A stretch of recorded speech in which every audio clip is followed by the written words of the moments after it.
اور فوراً اس کے قریب بیٹھتے ہوئے اسے اپنے سینے سے لگا لیا۔ یہ بہو کیا کر رہی ہیں؟ کیا مانگ رہی ہے تم اذلان؟ عائشہ شاہ سے بے حد پریشان ہو چکی تھی۔ انہوں نے اذلان سے دھیمی آواز میں کہا کہ میں نے تو تم سے پہلے ہی کہا تھا کہ اس طرح راہ چلتی لڑکیوں سے شادی نہیں کرنی چاہیے، لیکن تم نے میری ایک بات نہیں مانی۔ تمہیں خدا ترسی کا شوق چڑھا تھا نا، تم نے خود کو ایک نئی مصیبت میں ڈال دیا۔ آخر یہ لڑکی ہے کون اور یہ چاہتی کیا ہے؟ ہمیں کیا پتا؟ اسے کسی دشمن نے ہمارے پاس بھیجا ہو۔ اذلان شاہ کو اپنی بات کی کئی باتیں یاد آنے لگی تھی۔ جس وقت اس کی ماں نے اسے روانہ کیا تھا وہ بخوبی جانتی تھی کہ ابھی دونوں کا نکاح نہیں ہوا، اور اذلان کی ماں عائشہ نے اذلان شاہ کو منع کیا تھا کہ وہ اس لڑکی سے شادی نہ کرے، وہ اس لڑکی کو بچانے کے لیے کوئی راستہ اختیار کر لے۔ لیکن اذلان شاہ نے کہا کہ نہیں، میں ایسا نہیں کروں گا، میں اس لڑکی سے محبت کرنے لگا ہوں، اسی وجہ سے میں اس سے شادی کر کے ہی رہوں گا۔ مجھے تم سے کچھ نہیں چاہیے، مجھے صرف اور صرف تم سے طلاق چاہیے، ابھی اور اسی وقت۔ مجھے میرے حق مہر کے نام پر بھی پھوٹی کوڑی نہیں چاہیے، مجھے بس ابھی اور اسی وقت اس نام نہاد رشتے سے آزاد کر دو، ورنہ میں ابھی اور اسی وقت تمہیں گولی مار دوں گی۔ عنایہ کے کہے گئے الفاظ بجلی کی طرح اذلان شاہ پہ گرے تھے۔ وہ بدھک کر اپنی ماں سے 2 قدم دور ہوا اور فوراً سے اٹھ کھڑا ہوا۔ بے یقینی تھی۔ اذلان شاہ کے لیے یقین کرنا مشکل تھا کہ یہ وہی عنایہ ہے، اس کی بیوی جو کچھ دن پہلے اس کی باہوں میں سکون تلاش کرتی تھی، اس کی قربت میں سکون تلاش کرتی رہی، اور وہ اسے جان چھڑوانے کی بات کر رہی تھی۔ اس سے پہلے کہ وہ کچھ بولتا، اذلان شاہ کی ماں فوراً سے بول اٹھی، بیٹا میری ممتا کا امتحان مت لے، اگر اس لڑکی کی خوشی طلاق میں ہے تو ابھی کے ابھی 3 لفظ بول اور اسے جان چھڑوا، میں تجھے کھونا نہیں چاہتی۔ وہ روتے ہوئے اذلان شاہ کو جھنجھوڑتے ہوئے کہہ رہی تھی، اگر تو نے ابھی اور اسی وقت اس لڑکی کو طلاق نہیں دی تو میں ابھی اور اسی وقت اپنی جان دے دوں گی۔ وہ کہتی ہے عنایہ کی جانب بڑھی، جس کے تیور پہلے ہی بے حد خطرناک لگ رہے تھے۔ اس سے پہلے کہ اس کی ماں یا اس کی بیوی کوئی قدم اٹھاتی، اذلان شاہ نے لمحے کے 1000ویں حصے میں فیصلہ کیا تھا، اور اس نے بلند آواز میں وہ 3 جملے ادا کر دیے جو اس کے دل کو چیر کر رکھے تھے۔ میں اذلان شاہ اپنے پورے ہوش و حواس میں عنایہ کو طلاق دیتا ہوں، طلاق دیتا ہوں، طلاق دیتا ہوں۔ الفاظ ادا ہونے کی دیر تھی کہ کمرے میں ایک عجیب سا سناٹا سا چھا گیا۔ عنایہ کے ہاتھوں میں موجود گن آہستگی سے نیچے گرتی چلی گئی، اور وہ خود بھی آہستہ آہستہ دیوار کے ساتھ لگتی نیچے بیٹھتی چلی گئی، اور خود بھی اس وقت شوٹ کی کیفیت میں مبتلا تھی۔ اس نے آؤ دیکھا نہ تو وہ اذلان شاہ کو تیکھی نظر سے دیکھتے ہوئے اس کے قریب سے نکلتی چلی گئی۔ اذلان شاہ اپنی ماں کی گرفت میں تھا، اس لیے ان کو روکنے کے لیے کچھ نہ کر سکا۔ روتی ہوئی عنایہ جلدی حویلی کی دہلیز پار کر گئی۔ اذلان شاہ دیکھنا چاہتا تھا وہ کہاں جائے گی رات کے اس پہر، وہ کہاں جا سکتی ہے؟ اذلان شاہ خود سے سوچنے لگا، ماتوں کو تو رو رو کر برا حال ہو چکا تھا، شکر ہے میرے بیٹے کی جان بچ گئی۔ میرا لال، میری لال، میری جان، میں تجھے کھونے کے بارے میں سوچ بھی نہیں سکتی۔ دیکھا یہ عورت کیا کرنے چلی تھی؟ خدا کے لیے بیٹے اب اس کا پیچھا مت کرنا، اچھا ہوا کہ تمہاری زندگی سے چلی گئی۔ اگر وہ تمہیں خوش رکھتی تو قسم کھا کر کہتی ہوں کہ مجھے اس سے کوئی مسئلہ نہیں تھا، میں تو تمہاری خوشی میں خوش تھی بیٹا، لیکن دیکھو اس نے کیا کیا۔ اذلان شاہ بس سوچتا ہی جا رہا تھا، اس کا دماغ معاف ہو رہا تھا۔ اپنی اماں کو سمجھنے بجھانے کے بعد وہ خود چھت پر چلایا تھا۔ وہ تو بس ان ساری پچھلی یادوں اور باتوں کو سمیٹ کر کسی نقطے پر پہنچنا چاہتا تھا کہ آخر عنایہ اس سے کیوں ملی، شادی کے بعد اس کے بھاگنے کی کیا وجوہات تھی؟ ایسا تو نہیں ہو سکتا کہ عورت کی آنکھیں جھوٹ بولے۔ وہ قسم کھا کر کہہ سکتا تھا عنایہ بھی اس کے عشق میں پاگل ہو چکی تھی، اور جیسی محبت اس کی آنکھوں سے چھلکی تھی آج تک اس نے کسی کے لیے، کسی کے لہجے میں، کسی کی آنکھوں میں محسوس نہیں کی تھی۔ پھر اذلان شاہ کا غرور کیسے ٹوٹ سکتا تھا؟ اس کو یقین کیسے ڈوب سکتا تھا؟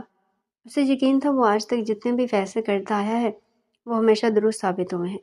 اس نے تو اپنے بابا کو دل میں تارے دکھا دیے تھے، وہ اپنی بات ہمیشہ منوا کر رہتا، اور وہ ایک چہرہ شناس انسان تھا۔ لوگوں کے چہرے پڑھنے میں اسے مہارت حاصل تھی، لیکن یہاں آ کر وہ ہار گیا تھا۔ اس نے ٹھیک نہیں کیا۔ بے بسی بڑھتی چلی جا رہی تھی، اور وہ کچھ بھی سمجھ نہیں پا رہا تھا، کوئی گتھی سلجھ نہیں رہی تھی۔ بالآخر اذلان شاہ اپنے رب سے مدد مانگتا تھا۔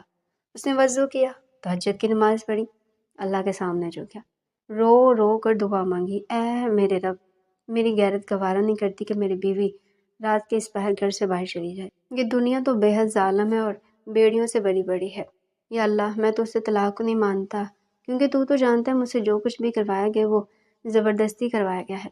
یا اللہ تو میرے دل کی حالت سے خوب واقف ہے۔ یا اللہ میری مدد کر۔ تہجد سے لے کر فجر تک، اذان ہونے تک اذلان شاہ جائے نماز پر ہی بیٹھا رہا تھا۔ جب بھی وہ اللہ سے دعا مانگتا تھا تو اللہ تعالیٰ اس کو سیدھا راستہ دکھائی دیتے تھے، اور آج بھی وہ سیدھے راہ کی تلاش میں مسجد کی جانب بھاگا تھا۔ مولوی صاحب کو وہ تمام بات بتانا چاہتا تھا، اسی وجہ سے وہ فوراً مولوی صاحب سے بات کرنا چاہتا تھا۔ اس نے تمام بات مولوی کے گوش گزار کی، اور مولوی نے اس کی بات سنتے ہی سر اس بات میں ہلایا اور کہنے لگے، بیٹا میں خود اس طلاق کو نہیں مانتا۔ یہ طلاق نہیں، یہ تو زبردستی میں کہلوائی گئی طلاق ہے، اور ایسے طلاق واقعہ نہیں ہوتی جب تک کہ انسان کی نیت نہ ہو۔ جانتے ایسے موقع پر اگر کوئی تم سے قرآن پر ہاتھ رکھوا کر بھی کوئی بات منوائے تو وہ قسم نہیں مانی جائے گی، وہ بھی تب جب انسان کو جان کا خطرہ ہو، تب وہ کوئی بھی بات نہیں مانی جا سکتی۔ مولوی صاحب نہایت رسانیت سے اس کو سمجھا رہے تھے۔ مولوی صاحب کی بات سنتے ہی اذلان شاہ کے تو جیسے خوشی کا کوئی ٹھکانہ نہیں رہا، کیونکہ اسے طلاق دینے کے باوجود بھی یہ طلاق تو واقعی نہیں ہوئی تھی۔ اس کے دل میں جیسے کلیاں سی پھر کرنے لگی، لیکن ایک پریشانی پھر سے لاحق ہوئی کہ وہ اس کو اب کہاں ڈھونڈے گا، کیونکہ وہ تو عنایہ کا گھر بھی نہیں جانتا تھا کہ وہ کہاں سے تعلق رکھتی ہے، کہاں اس کا گھر ہے۔ اس نے خود کو خود ہی تسلی دی کہ جب اللہ تعالیٰ مجھے یہاں تک راستہ دکھا سکتا ہے تو آگے بھی وہی مجھ کو راستہ دکھائے گا۔ وہ مطمئن ہو کر اپنی دکان پر چلا گیا تھا۔ آج دکان پر وہ ایک ملازم کی حیثیت سے نہیں، ایک مالک کی حیثیت سے آیا تھا۔ حاجی صاحب سے مل کر اس نے ان کا شکر ادا کیا، اور کچھ ہی دیر میں وہ جوس لینے کے لیے دکان سے باہر نکلا تھا۔ ابھی وہ جوس لینے کے لیے آگے بڑھتا کہ اس نے ایک دکان پر عنایہ کے قد کار جیسی ایک لڑکی کو دیکھا۔ وہی حلیہ، وہ فوراً اس جانب متوجہ ہوا۔ اس نے جیسے ہی غور سے سامنے دیکھا تو وہ کوئی اور نہیں، اس کی عنایہ ہی تھی۔ اس کے پیروں میں بجلی سی رفتار آگی، وہ تقریباً دوڑتا ہوا اس تک پہنچا تھا۔ اس سے پہلے کہ عنایہ اس کو دیکھ کر وہاں سے بھاگتی، وہ تقریباً بھاگتے ہوئے اس تک پہنچا اور اس کا بازو پکڑتے ہوئے اسے اپنی گاڑی کی جانب دیکھ کہنے لگا۔ وہ فوراً اسے گاڑی میں بٹھا چکا تھا۔ اب وہ گاڑی میں بیٹھا اس سے پوچھ رہا تھا کہ کل جو تم نے حرکت کی ہے، تمہیں کیا لگتا ہے کہ اس سب کے بعد میں تمہارا شوہر نہیں رہوں گا؟ تو یہ تمہاری خام خیالی ہے، میں اب بھی تمہارا شوہر ہوں۔ اور مجھے یہ بتاؤ تم کہاں چلی گئی تھی؟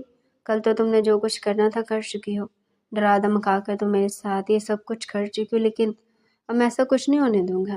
میں تمہیں خود سے دور کبھی نہیں جانے دوں گا۔ اس سے پہلے وہ مزید کچھ بولتا عنایہ بول پڑی، خدا کے واسطے مجھے یہاں سے جانے دو، میں نے کچھ بھی جان بوجھ کر نہیں کیا، میرا اس میں کوئی قصور نہیں ہے۔ اذلان شاہ کو اس کی بات سن کر تب بھی تو چڑھی تھی۔ اچھا اگر یہ سب میں تمہارا قصور نہیں تو پھر مجھے بتاؤ کس کا قصور ہے؟ کس کے کہنے پر کیا تم نے یہ سب کچھ؟ تم نے میری محبت کو مذاق سمجھا، میرے جذبات کا مذاق اڑایا ہے۔ مجھے ابھی فوراً اس انسان کا نام بتاؤ جس کے کہنے پر تم نے یہ سب کچھ کیا ہے، اور یقین مانو میں اس انسان کو زندہ زمین میں گاڑ دوں گا۔ وہ تقریباً چلاتے ہوئے کہہ رہا تھا، جبکہ یہ اس کی بات سن کر عنایہ مزید سہم گئی تھی۔ نہیں ایسا کچھ نہیں ہے، عنایہ نے اسے ڈرتے ہوئے کہا۔ اگر ایسا کچھ نہیں ہے تو وہ سب کچھ کیا تھا جو میں نے تمہاری آنکھوں میں دیکھا ہے؟ جھوٹ مت بولو، میں تمہاری آنکھوں میں اپنے لیے محبت دیکھ چکا ہوں۔ نہیں پلیز ایسا مت کہیں، آپ اس طلاق کو نہیں مانتے، لیکن حقیقت یہ طلاق ہو چکی ہے، میں کوئی کھلونا تو نہیں ہوں۔ میری اس طلاق کے بعد کل میرا دوبارہ نکاح کروایا دیا گیا تھا۔ اس کی اس بات سنتے ہی اذلان شاہ کو مزید تپ چڑھی، اور اس نے غصے سے گھراتے ہوئے کہا، بکواس بند کرو اپنی، یہ کیا بکواس کیے جا رہی ہو تم؟ میں اگر اس بات کو مان بھی لوں کہ ہماری طلاق ہو چکی ہے تو پھر بھی کل تمہارا نکاح نہیں ہو سکتا، کیونکہ نکاح کرنے کے لیے 3 ماہ 10 دن کی عدت لازمی ہے، اس لیے مجھ سے جھوٹ بولنا بند کرو۔ اس کی بات پر عنایہ کا جھوٹ پکڑا گیا تھا۔ اس کی پلکیں لرزنے لگی تھی، اور لرزتے لرزتے اس کی پلکیں خود بخود جھک گئی تھی۔ مجھے بیوقوف بنانے کی کوشش مت کرو، مجھے فٹافٹ سے اس انسان کا نام بتاؤ جس نے تمہیں اس سب کے لیے مجبور کیا تھا۔ عنایہ اس کے سامنے بھیگی بلی بنی شیشے کے ساتھ چپک چکی تھی، کیونکہ وہ جانتی تھی وہ نہایت طاقتور انسان ہے اور وہ اس کا مقابلہ نہیں کر سکتی، اسی لیے وہ چپ چاپ اس کی تمام باتیں سنتی تھی، اپنے دماغ کی نہیں سنی اور اپنے دفاع میں ایک لفظ بھی نہیں کہا۔ جب وہ بول کر چپ ہوا تو عنایہ نے کہنا شروع کیا، پلیز مجھے معاف کر دے، میں نے آپ کے ساتھ بہت غلط کیا ہے۔ اس کی یہ بات سنتے ہی اذلان شاہ نے اچنبھے سے اس کی جانب دیکھا، اسے پوچھنے لگا، مجھے بتاؤ کیا غلط کیا ہے تم نے میرے ساتھ اور کس کے کہنے پر کیا ہے؟ اس کی یہ بات سن کر نایا نے اس سے کہا کہ پلیز آپ یہاں سے چلے جائیں، یہاں پر بہت خطرہ ہے۔ اسے اپنی طرف سے ڈرانے لگی تھی، لیکن اذلان شاہ کا جواب سن کر وہ خود بھی حیران رہ گئی۔ میں کسی مائی کے لال سے نہیں ڈرتا، میں تمہارا شوہر ہوں اور تمہاری اپنی حفاظت کرنا بخوبی جانتا ہوں۔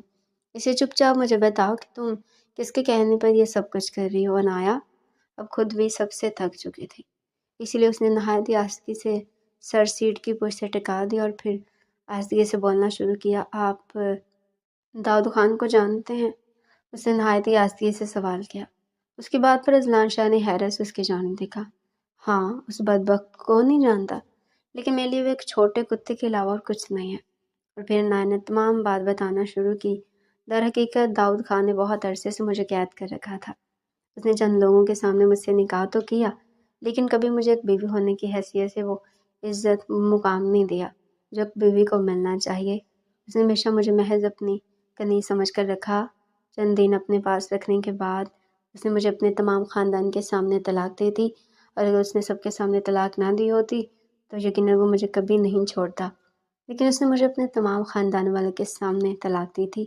اس کی تیسری بیوی تھی، سب سے کم عمر اور سب سے زیادہ خوبصورت۔ اسی وجہ سے وہ مجھے چھوڑنا نہیں چاہتا تھا، لیکن اس نے غصے میں مجھے طلاق دی تھی۔ وہ مجھے کسی بھی قیمت پر چھوڑنا نہیں چاہتا تھا، اسی وجہ سے اس نے مجھ سے کہا، بلکہ مجھے ڈرایا دھمکایا، مجھ سے کہا کہ تم کسی اور مرد سے نکاح کرو گی اور اسے طلاق لینے کے بعد میں تم سے دوبارہ نکاح کروں گا۔ میں کسی بھی قیمت پر تمہیں نہیں چھوڑوں گا، اور اسی وجہ سے وہ اس دن مجھے آپ کی دکان کے سامنے چھوڑ گیا تھا۔ میں نے آپ سے اسی وجہ سے نکاح کیا تھا کہ آپ ایک غریب ملازم ہیں اور میری بات مان لیں گے اور مجھے طلاق دے دیں گے، کیونکہ جو بھی ہو داؤد خان مجھ سے دستبرداری برداشت نہیں کر پا رہا تھا۔ میں نے یہ سب کچھ اس کے کہنے پہ کیا تھا۔ اس رات جب ہم ہوٹل سے باہر نکل رہے تھے تو اس وقت داؤد خان بھی موجود تھا۔ وہ مجھے آپ کے ساتھ دیکھ چکا تھا۔ وہ کبھی سوچ بھی نہیں سکتا تھا میری شادی ایک نوابزادے سے ہو جائے گی، اور وہ نوابزادہ جو اس سے طاقت میں زیادہ ہے۔ اسی وجہ سے شاید وہ ڈر گیا تھا، اس وجہ سے اس رات اس نے مجھے ڈرایا دھمکایا اور میرے ہاتھ میں ہتھیار تھما دیا اور مجھ سے کہا کہ میں آپ کو دھمکی دے کر آپ سے طلاق لے لوں، کیونکہ وہ اچھے طریقے سے جانتا تھا کہ آپ اپنے خاندان کے اکلوتے وارث ہیں۔ اگر آپ کو کچھ بھی ہو گیا تو آپ کے گھر والے کسی بھی قیمت پر مجھے نہیں چھوڑیں گے، اور اسی وجہ سے آپ نے مجھے طلاق دے دی۔ یہ سب کچھ سننے کے بعد اذلان شاہ کے تو جیسے خون میں شرارے دوڑ گئے۔ اس نے انایا کو ریلیکس لینے کو کہا۔ اس نے اسے معاف کر دیا تھا۔ بے شک اس نے جو کچھ بھی کیا تھا وہ ڈر اور خوف کے باعث کیا تھا۔ اگلی روز وہ اپنے 15 باڈی گارڈ کے ساتھ داؤد خان کے ڈیرے پر جا پہنچا۔ ان کے سامنے وہ محض ایک چھوٹا سا زمیندار تھا، جس کے اندر نہ تو غیرت تھی اور نہ ہی حیا۔ اذلان شاہ کو اپنے ڈیرے پر دیکھ کر داؤد خان کے اوسان خطا ہو گئے۔ وہ حیرانگی سے اسے بندوں کے ساتھ یہاں آتے ہوئے دیکھ رہا تھا، لیکن اس کے قریب آتے اس نے اپنا انداز لاپرواہ ظاہر کیا۔ کہنے لگا، اب آپ یہاں پر کیا لینے آئے ہیں؟ جس کے لیے آئے ہیں وہ تو پہلے یہاں سے بھاگ چکی ہے، بلکہ اب خود اسے اپنے ساتھ لے جا چکے ہیں۔ اذلان شاہ نے نہایت ہی مشکل سے اپنا تمام تر غصہ اپنے اندر دبایا تھا۔ نہایت ہی شائستگی سے انایا کے تمام خاندان کو میرے حوالے کر دو۔ اذلان شاہ نے نہایت ہی ٹھنڈے ٹھار لہجے میں اس کو کہا، ورنہ میں تمہارے یہاں پر جینا حرام کر دوں گا۔ اور تم اچھے طریقے سے جانتے ہو کہ جب ایک نوابزادے کا دماغ گھومتا ہے تو پھر دنیا ادھر کی ادھر کرنے میں دیر نہیں لگاتا۔ داؤد خان اس کے جملے سے اس قدر ڈر گیا تھا کہ وہ اپنی جان بچانے کے لیے انایا کے تمام گھر والوں کو اس کے حوالے کر گیا، کیونکہ وہ اچھے طریقے سے جانتا تھا کہ اذلان شاہ میں شاہوں کا خون دوڑ رہا ہے اور شاہ خاندان کے تمام لوگ ایسے ہی تھے۔ وہ اپنی عزت و بقا کے لیے جنگ لڑنے میں ماہر تھے اور سامنے والے کو وہ کتوں کی موت مارتے تھے۔ یہ بات وہ اچھے سے جانتا تھا۔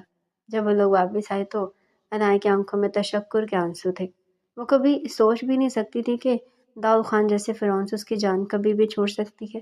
اس نے اپنی اور اپنے خاندان کی جان بچانے والے فرشتے یعنی کہ اذلان شاہ کا شکریہ ادا کر اس کے ساتھ ایک بہترین زندگی گزارنے کا فیصلہ کر لیا۔